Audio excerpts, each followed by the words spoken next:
Hello everybody and welcome to 5024 STEAM at Home. Today I'll be showing you how to make a fun slime to play with using only materials found at your house. This is what you'll need to make slime. First, you need 150 milliliters of white glue. For this slime I chose to use Elmer's. Next, you need 1/2 tablespoon of eye drops or 1/4 tablespoon of contact lens or any other saline solution. Next, you need 1/2 tablespoon of baking soda. And if you'd like, you can use some food coloring. For this, I chose to use blue food coloring. Lastly, you need a bowl and a rubber spatula or a spoon. Now it's time to actually make slime. Start off by putting in all of your glue into your bowl, making sure to scrape out all the excess glue on the sides with a spatula or spoon.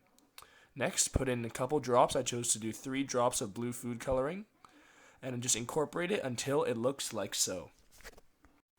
Next, pour in your baking soda and make sure to fully incorporate it so there are no lumps. After your baking soda is fully incorporated into your glue mixture, begin to add in your contact lens or eye drop solution, a couple drops at a time until your slime begins to unstick from the sides of the bowl. And you'll see here, I was pretty excited when that happened. Oh, okay! Oh my goodness, Mom! Oh my goodness!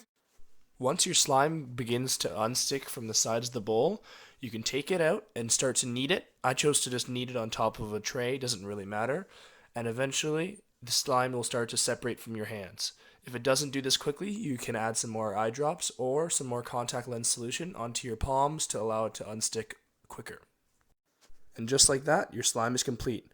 Here, I just made a quick thing with my slime, and if you guys would like, you can share whatever you guys make with your slime to our Instagram, which is FRC5024, or our Twitter.